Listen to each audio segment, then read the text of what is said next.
Welcome to the Journey of Awe. We are launching today.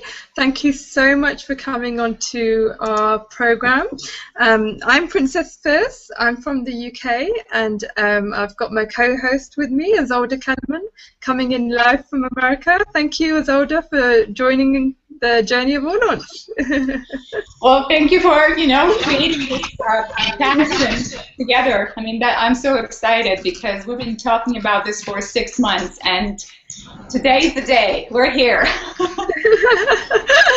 No, just to give the viewers a little bit of background of myself, those who don't know me, I'm from the Middle East, and I belong to a very, very important family. And the thing is, with the Middle East, I mean, it's with 40. Hold on, sorry, I'm repeating somewhere. Let me just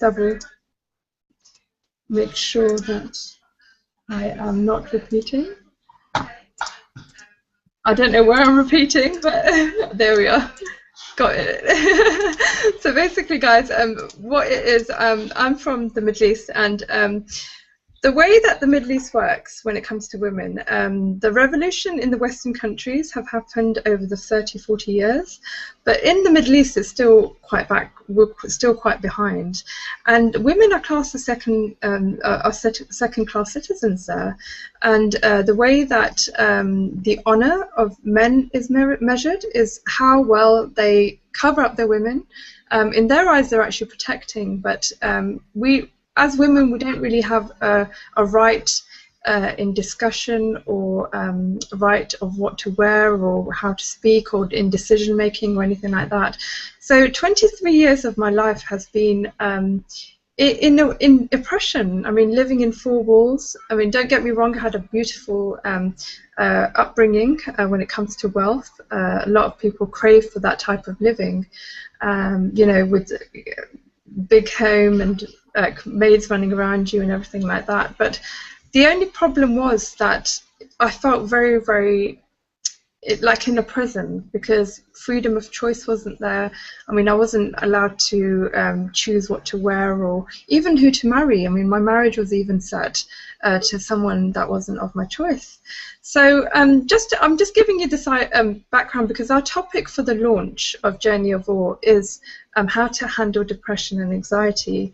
And the reason why I gave you a little bit of my background is because I had every reason to fall into depression and anxiety when things aren't going your way, and you don't really have a freedom of speech. You tend to close yourself off. It's very, very dangerous kind of prison to fall into.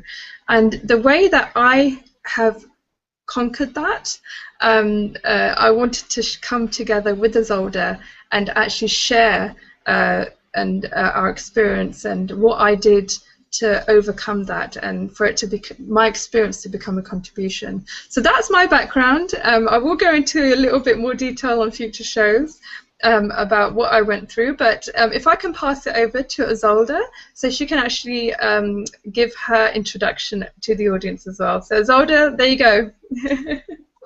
Thank you, Princess. You know, every time when I hear your story, it's just my heart beats a little bit faster because it's so amazing to relate to someone and hear an inspirational story like yours. I grew up in Soviet Union, and somewhat we had similar stories because although I was not in arranged marriage, and we had somewhat called freedom in Soviet Union, but we had the suppression from the communist regime. And we did not have the freedom of speech either, and we had, everything was deficit, you know, starting from food to clothing, and we could not say what we want to say. My mother was one time dragged by KGB because she said that she found better sausage in Hungary than in Russia. I mean, just for that statement, you could go to jail for Siberia. Oh my goodness, and, yeah. So growing up under those circumstances, I realized that, you know, there has to be a better world. I remember watching movies, American movies like Streets of San Francisco and Dallas, and reading books that I could relate to a different lifestyle. And I knew deep down that there has to be a better way. I need to get out, and I had that urge to just to keep my eyes on my dream that I will create a better life, and there has to be a way out. So here I am, 22 years now in America, and I have to say that channeling your energy and sharing your stories and helping others to achieve the same is pretty much became my purpose and passion. And this is what this show about, to connect and help others to achieve their dreams as well. That's absolutely wonderful. I mean, your story, of course, is so powerful. It's putting you in a position as well to be able to contribute your experience to others and help others. But the very fascinating thing that we have in common, Isolde, is that the reason why I was aware that the life that was being presented to me wasn't real or wasn't satisfactory to me is because at my home we had a huge library of books from around the world. And as escapism, I used to tend to go into those books and start reading about leaders, about people like Socrates and Aristos and Martin Luther King and Alexander the Great, all these big leaders that have come in history. And one thing I found in common is because they weren't happy with society, but they did something. They took action against what people expected them to.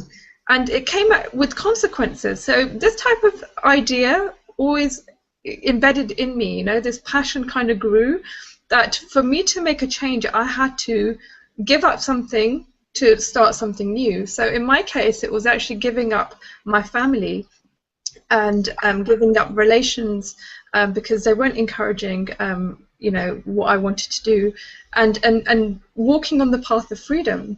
So it's quite interesting. I mean, books, reading, and surrounding yourself through books even with success, successful stories or anything like that can be very, very empowering. So that's a huge message to the audience. Make sure that you're readers. You know, make sure that you read powerful books because they do open up your mind to possibilities. So wonderful. So leading on from that, we're talking about our topic today, which is really, really amazing. The reason why we chose this topic is because according to research that we did lately, we were kind of shocked with the figures. I mean, if I just read out a couple of figures to you, the Office for National Statistics in UK, 8 million people, that's 1 in 4, right, suffer from depression or anxiety, and 50 million prescriptions for antidepressants go out each year. Can you believe that? I was actually, wow, it just completely blew me away. And in America, obviously it's a bigger country, but you got 42 million people, 40 million adults in America suffering from depression and anxiety, and it's costing the government $42 billion a year. So obviously there is a huge issue in society right now, and the main reasons for depression, according to the research, is small percentages failed relationships, postnatal care, after postnatal depression, etc. But the huge reason, majority of the people that are suffering, is because of an economic downturn. So it's financially related as well. So it's just really blew me away, and I thought that the Journey of All Projects launch should be based on this because it's a huge problem that needs to be addressed. But Isolde, I'm just going to ask you to tap in to help those viewers define what would you say depression is? How would you define depression in your own words? Well, I would like to go back just a few statements what you said before, that how we, you know, it's the quality of life doesn't really determines really how our reality is. Because with our story, you know, we were able to separate from our reality. And it's really how we perceive things.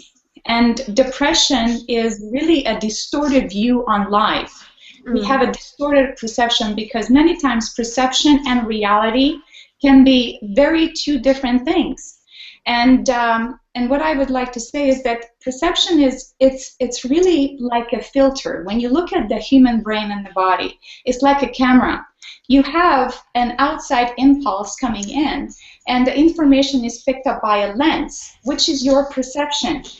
So that information and a perception is really a belief about life, a belief about your certainties and your view of how you see life. So it can be like a filter. So when it goes through, it passes down to our cells and creates a complementary copy.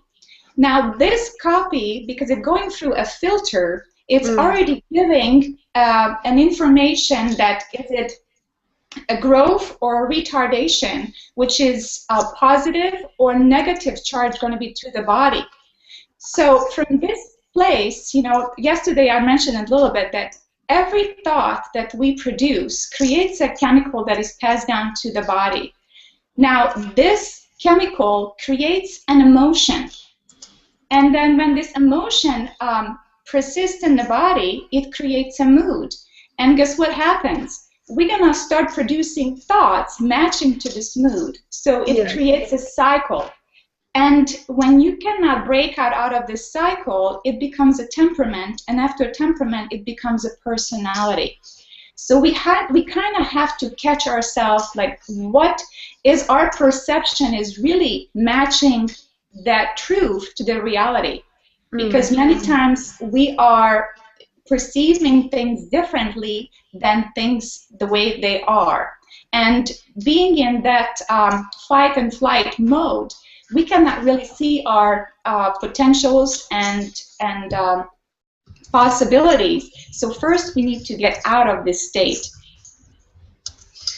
That's wonderfully explained, Azalda. And if I can just add to that, I mean, depression, I think, is usually an illusion of like walls caving in on a person, and that person can't envision any other different situation for themselves, And it's the reason is because it's a subject of failure of imagination. You're stuck with so much kind of gravity pulling you in that your creative muscles just lock. You can't envision anything else, and you just kind of, when you are dreamers, it's a beautiful thing being dreamers, because when you visualize great things, that kind of locks in, and then they kind of just go in. It's all about themselves, isn't it? It's all about themselves. Yes. It's about nothing else. Yes, what happens is that there's going to be a cause of separation. And this separation creates like a bubble around us. And what Louise Hay, she's a great teacher, and she describes illnesses that what is then, we're echoing still. Sorry, let me just pause myself. Can you, yeah. Okay, so what Louise Hay is saying that there is a certain thought pattern behind every disease, and depression is unexpressed anger and also hopelessness, because this hopelessness is actually created by this illusion of separation. First we have to discover of who we are. That's the first question what you have to ask, because we are not just the mind and the body, we're infinite beings. And this infinite being needs to tap back into the originated source where we're coming from. And when we create this, when we open this channel, then we can pull energy from this. And when we are able to, and pretty much enlightenment and self-recognition, or what is the other word for it is really good, is pretty much enlightenment is about conscious connection to this source.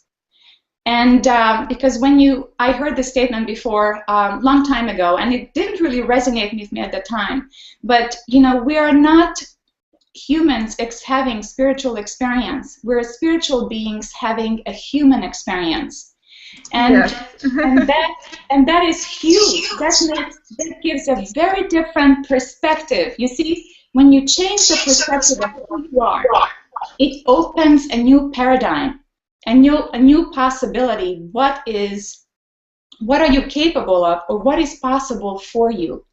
And just then the contemplation, if that I am that particle of that source, because when you ask, what is the human soul? A human soul is an individualized expression of the universe, of the godly source. So if that who I am, then I have all the qualities. I am that creative mode. I am that love. I am that expression of divinity. Then in that place, I am not just this little body, a dust that cannot have the power to make changes. So you see, from that place, we take our power back, and from there we open new possibilities.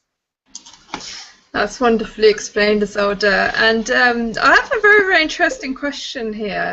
So there's people that are, say for instance, I'll give you an example. If a woman keeps attracting a bad relationship in her life, and in the end she just gives up, and she says, look, this is just the way it is for me.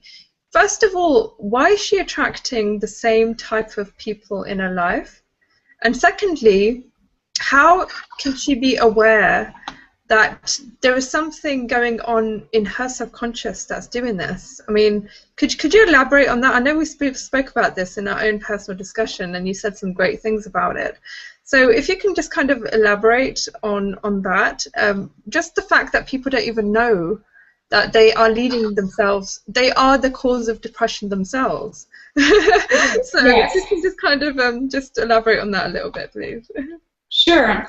So pretty much what you have to understand that by age 7, our mind, we are in a subconscious mind mode. So we take in information, and everything gets written as solid information and proof that we live life by. And by our adulthood, we are this collection of beliefs.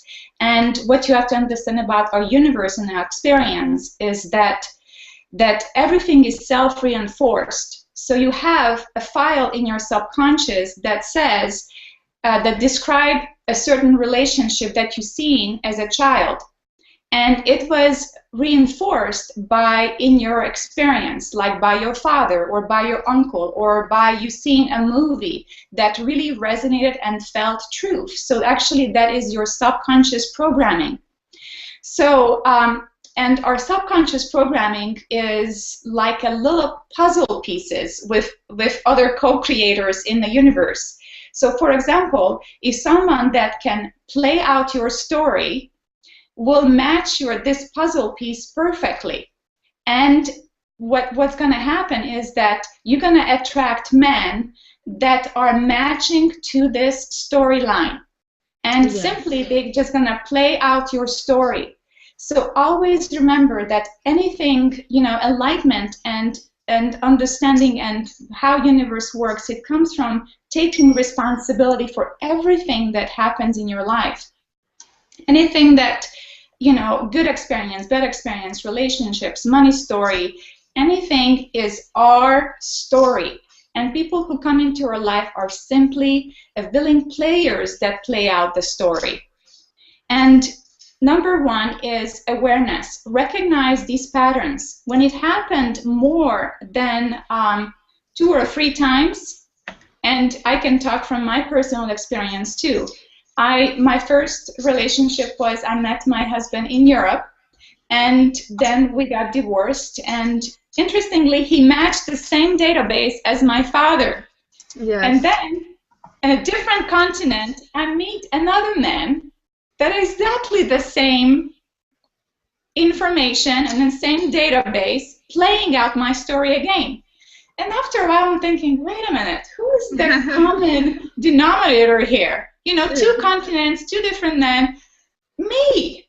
It's my story. And when I was able to recognize it, because these beliefs, we get really trapped in the duality and the mirror effects of the universe. You see, the universe has 3 qualities, and that is literal, mirror effect, and holographic. So in this mirror effect, when we see our story played out by someone, it's very easy to project out and say, oh, it's their fault. But what happens in the mirror when you look in the mirror? Who looks back? You. And the same thing with our story. And many times, the reflection is too blinding. You know, it blinds you, and you think, and your emotion blinds you as well. So when you meet these people, you're really trying to find reasons why they brought pain to you. But the reason why this is happening, because our originator blueprint of this experience is within us. Everything starts from within. All great teachers that walked on earth before us, everyone said that you have to go within. And from then on, you can discover what is the problem. That's wonderful, Zolda, as you beautifully explained there. And also, if I can just add to that, it's when our life is like a running movie, and things happen, they capture images and they go subconsciously into your mind. And I think the key thing is, a lot of people don't know that is subconsciously rooted. And I mean, the most powerful thing is that if a bad event has happened in your life, like if you experience anyone close to you dying, or a bad relationship, or breakup, or separation after like 15, 20 years of marriage, or loss of a child, or anything like that, it's fine to feel sad. It's fine to have that emotion. But the extent of that emotion is in your control. It's so, I mean, I think a lot of people can actually grab onto an experience for 20, 30 years of their lives without them even knowing it. And everything they do, it reflects back, because you've got that captured image. And every kind of decision you make, or any kind of action you take, is like a repetition of that. So the most important thing, I think, key here is awareness. Awareness of the fact that an event has happened, you felt sad, but the fact that you've captured that's making you feel sad, and you can actually release that, is in your control. Would you agree with that, Zolda? Yes, because you see that the function of the brain is the mind, but the function of our heart is meaning. And what meanings do we give to these experiences? So that's the key to successful life. Because yes, a lot of bad things can happen to us, but how can we translate it? So these are active, like those bad experiences are like active programs in your subconscious. And what you have to understand is the subconscious mind works in images, and like what you said, something happens and then it gets recorded. Yes. Now, when these subconscious files get activated, you know, and these can be activated very easily by outside influences. By memory, you're just watching, you know, a movie or seeing a picture of the person, and boom, this file being opened, like on your computer, and then all those emotions come up. But here's the key to rewrite these stories. You see, when this emotion come up, is truly your soul is trying to communicate with you, and that means when this painful experience comes up, one reason. When you feel pain, it means you have to change your perspective on it. And this is how you do it. So when the pain comes up, just say, thank you for sharing. And try to rewrite the experience by reconnecting to something else. Like, for example, if someone passes away in your life, and every time when you see their picture, there's a sadness comes over you. To rewrite your association with this person by not being a loss, but how much gift and joy did they bring into your life. So you see, is ask, what can I learn from this? What this person brought into my life?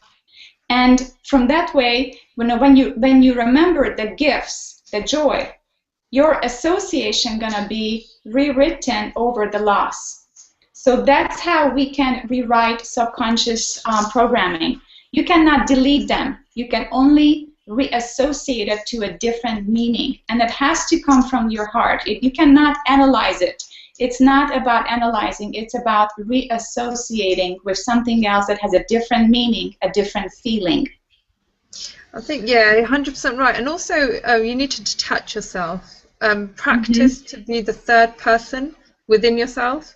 So you've got Yeah. yourself, you've got your experience, and then you're watching yourself within yourself, which is very, very tricky to do, but it's such a powerful thing to be able to Yes. detach yourself from that, right? Yeah, because journaling would be one way to detach from the Yes. story, because we're so identified with our thoughts. You see, and thoughts are very addictive. And these hormones and chemicals, what is put down or released by these thoughts, are very highly addictive too. And the reason why it's so hard to break them, because the cells of the body creates eventually a receptors that can recognize these chemicals. So when you think depression for 25 years and you're trying to change it, so, and if I could give a percentage, your conscious mind probably 5%, and your subconscious mind is 95%. And so you give a command that, okay, today I'm going to change my thought patterns and I'm going to feel happy, but you release an unknown chemical to your body. So your receptors on the cell are like going nuts, like an addict. Like, wait a minute, this is not the chemicals what I'm used to. And trying to trick you by creating thoughts that would match. Remember the cycle, thought and feeling and thought? So Yeah. this cycle, it goes through, again, you have to be aware that this cycle is beginning. So this is where the awareness comes in. Be aware of it, that you're going to go for an uncomfortable period of time, because it's nothing different than quitting smoking or eating or any other addictions. So when you create this awareness, the next step is to add the opposite of affirmation to that story. And that way you can rewrite the storyline. That's wonderful. Thank you, Isolde, for explaining that. Guys, if you're enjoying the show, which I'm sure you're picking up lots of information here, what just Isolde just suggested of journaling, we have got a program here. If you have got your own blog, that's wonderful. We can start a 90-day. We actually challenge you to start a 90-day journal with us. And I mean, if you click the link below, it's a big purple button, start your 90-day journal. If you don't have your own blog, you can actually activate a ready-to-use blog just by clicking the link. It will take you to a new window and you can activate your account. And you will be able to start your 90-day journal.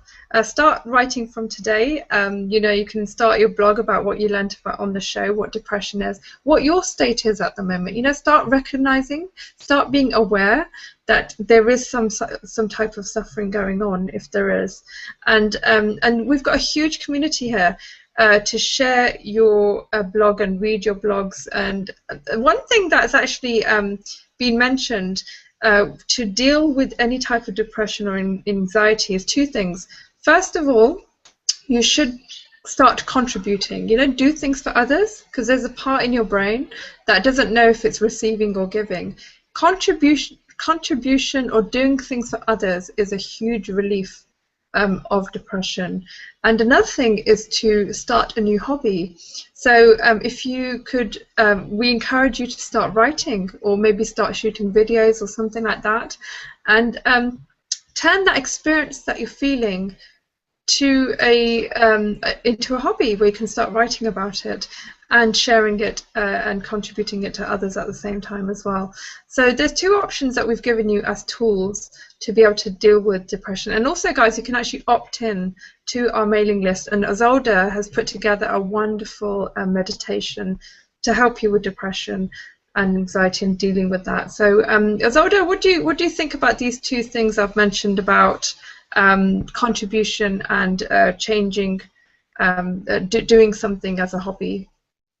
Well, yes. I mean, the second cause of, you know, the first of all was the ego that creates this separation from the source. The second is the energy of our life. You have to examine, you know, what is surrounding you. And the third is that the self-talk, and the fourth is the contribution and growth. When the you know, you have to understand that we are part of a unity. When you separate yourself, it's really, you create a barrier between you and your environment. and to break anything that is lacking. How can I lost my thought pattern here, but sorry guys. Live show. So going back to contributing and growing, we found that the easiest way to get out of depression is to get out of yourself. You see, you're paying too much attention to you. Your ego is playing a huge role in this. And to shift is to pay attention to, get out of yourself, start to pay attention to someone else, yes, and do something kind. You know, go and sweep your neighbor's, front yard, or blow their leaves off, and just do a kind act. And when you do that, you can able to tap into that energy, and it will shift so fast that in a blink of an eye, it was, that's what, creates a fast shift. That's 100% right, Zolda. And also, I think the community that we have here, we've got people from around the world coming together. I mean, we've got thousands in one community. And when you do, if you do start this journal today, we would put you into a private Facebook group where you can actually join and actually, start interacting with these people. And when you hear stories of other people, what they've been through, it can be kind of a healer too, because there's always people worse off than you. There's always people that have gone through worse tragedy, and you think, oh my God, I was actually fretting over my life. Look how the other person is, and look how empowered they are. Look at the decisions they've made. If they can do it, I can do it. So that is actually a very, very powerful thing as well, and it's a huge backbone when it comes to the way that we've created this community and combined communities that are already being created. There's one that's going to be a superwoman group that's got over 2,000 ladies in there. If you are a woman watching and you're going through postnatal depression or breakups or anything like that, or cancer even, we've got stories of people dealing with cancer. So, I mean, just surrounding yourself with people that have gone through a harsh experience, come out of it, and now they're empowering others, and their mindset, the way they're thinking, the way they are in life, the way they handle things, and the positivity that we have is a huge, huge remedy as well, and it will really help you. So So what I would like to add to it is that when you journal, it gives you the ability to discover that who is the writer of your story. You see, we identify with our story too much, and that is pretty much the addiction what I went, and I lost my thought pattern there. That can, it can create a really self-created prison. But when you separate from your story, when you write a journal, when you make a video, then you can listen to it back and see and ask the question, who is the thinker? Who is observing these thoughts? Who is saying these thoughts? And even in your mind, look for your thoughts as a cat looking at the mouse hole. And then you recognize that when you can observe your thoughts, it means you are not your thoughts. You are the creator of your thoughts. And and seeing it on paper and on video, it's really a helpful tool. And I found that personally, just looking at my old videos and my writings on my post blogs and blog post. Cannot speak English.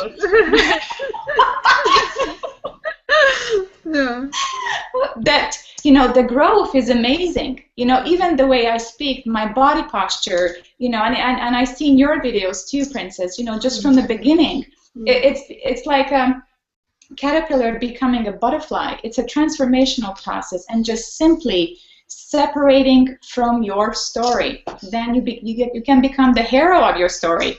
Absolutely. And not the victim of your story. Absolutely, absolutely. And guys, we love to practice gratitude. So on our fan pages, we've had I have to give a shout out to Phoebe Penoso. She is the 100th liker on our Facebook page, and the 200th liker is Aisha Black Darby. So if you guys are watching, thank you very, very much. We appreciate each and every one of you that have actually liked our fan page, and keep coming back to it, because we'll be posting daily content. every day. So guys, if you like the show, if we can just talk about the project of Journey of War, and the reason why Isolde and I have come together, we've come together on a program. It's another venture that we're doing financially. And we've come together because when I launched my working lunch with Princess back in April, I did like a video series, and one of the topics that I was doing is a 5-week course on Buddhism, and Isolde just jumped up. I think she recently joined the program at that time as well, and she jumped to the opportunity. She said, right, I'm coming on with you, and we did a whole beautiful 5-week course on Buddhism and the exercises that we put together as well. And the reason why I'm telling you this is because it's just amazing how people can combine things that they're passionate about and how projects come together to produce something to contribute to others. And this is how the Journey of War projects come about. We've got extensive knowledge in our own areas. I mean, you know, I have a huge passion for spirituality and self-development, and Isolde has got a huge passion for that as well. And we've come together to produce a show where we can actually share our knowledge, because when we read, I don't know about you, Isolde, but I've got this huge kind of fiery feeling that I have to share it, you know, I have to share what I've learned. I feel very selfish reading something and just keeping it to myself, so I have to have a platform for sharing. That's why I have these long conversations with you on Skype when we talk about these ideas, and ideas turn into thoughts, and thoughts turn into things, you know, we start producing things that can give us experiences back. So this is why we've created the Journey of War. We'll be having amazing topics coming up. We've got amazing guests coming up on the show that will be experts in the fields that we're bringing on, and they'll be giving you tremendous value. So guys, it's an interactive show as well, just to remind you that you can actually interact, you can actually ask questions, you can leave comments below, and I think the best thing to do is actually activate your journal and start journaling what exactly it is that you're doing in life right now. Take the 90-day challenge and start sharing your everyone has got 21 chapters to them on average, so you've plenty to talk about, and your experience is very, very valuable. So Isolde, what do you reckon? Well, what I would like to add to this, that, you know what, I think there is a massive awakening happening all over the world. You know, see, it's like, I think that the last, the dying idea that I have to keep all my knowledge to myself for me to grow is, it doesn't exist anymore. You see, our purpose, actually, everyone's purpose, not just mine, not just yours, everyone's purpose on the world right now is to share, to grow, and contribute.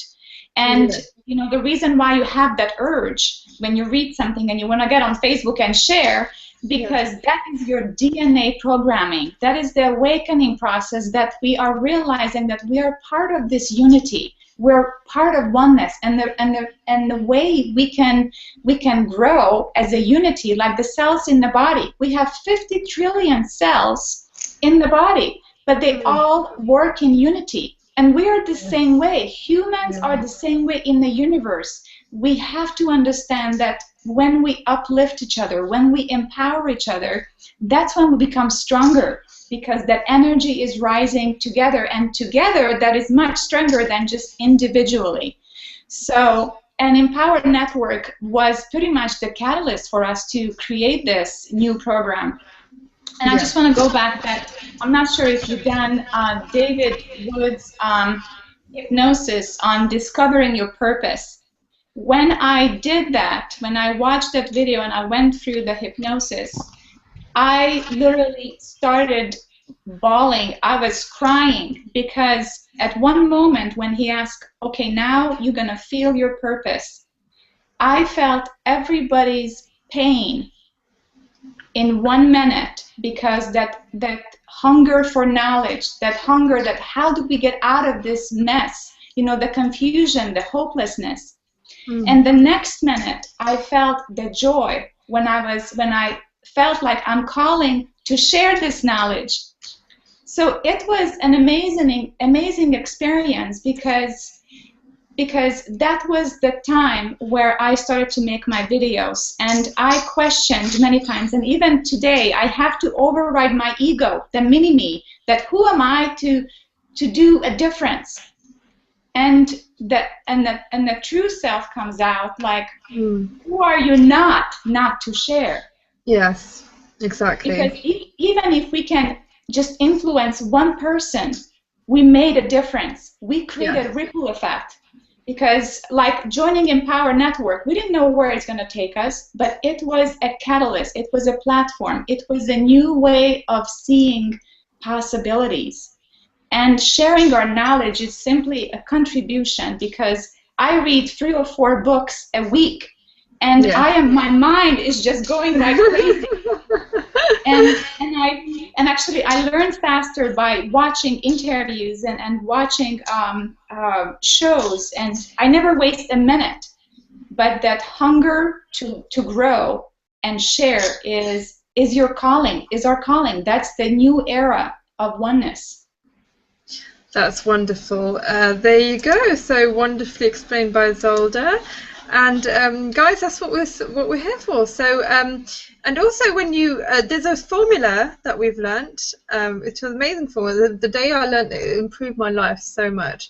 It was learn, take action, and teach. You know, so to become someone of value, you need to be able to add value to other people's lives. So when you study something or learn something, you're in a study mode, and when you apply it, you're learning, but when you teach it, you're actually mastering it. So this formula, it helps you develop something, it helps you become a master of a topic. Choose something you're passionate about. It could be anything. It could be, you know, you might have worked in a bank for 15, 20 years. What you learned in the bank, you know, what type of people you came across, what kind of situations, financial problems that people are facing. You know, you might be an owner of a business or franchise. What is it that you can add through your experience to other people in there, and help them encourage to start their own businesses, you know? So there's lots of things that you can actually talk about. And as I said, 21 chapters on average a person has to themselves to share, so you can't say I don't know anything to talk about. so in that respect, thank you so much for tuning in. For depression exercises, as I said, Azolda has prepared some wonderful meditation. Please opt in, leave your name and your email, and we will be sending you an email with the training that she's put together. And also, guys, start journaling. You know, become part of our community. You can activate your account straight away, and you can start growing with this amazing community that we have here. So thank you very much for tuning in. Zolda, any final words for the audience? Well, the only final I would like to share with you a quote, and that is, you can only keep what you give away. So guys, share your story. Start journaling. Yes. Excellent. And I'll share one of my favorite quotes, which has actually passioned my life and fired my life. It's from Rumi, where he says that everyone is built for a purpose, and the desire for the purpose has been put into your hearts, and it's up to you to find out what that purpose is. So we're here for a purpose. We're here to contribute. Find out what your reason is, and start contributing. So thank you very much for tuning in, guys. It's been absolutely amazing. Really enjoyed it. I hope you enjoy the show. Next time we want to see more interaction from the viewers, and we will be picking people out. So and we'll be holding lots of competitions and prizes and books, giving away books and all sorts of things on the show. So keep an eye out on our fan page. And the next topic will be uploaded very soon. And tune in next Tuesday, 9 o'clock UK, 1 p.m. I hope I've got the timings right. 4 p.m. Eastern and 1 p.m. Central Time. So we'll be looking forward to it, and have an absolutely fabulous week, because you are awesome. Thank you very much. Namaste.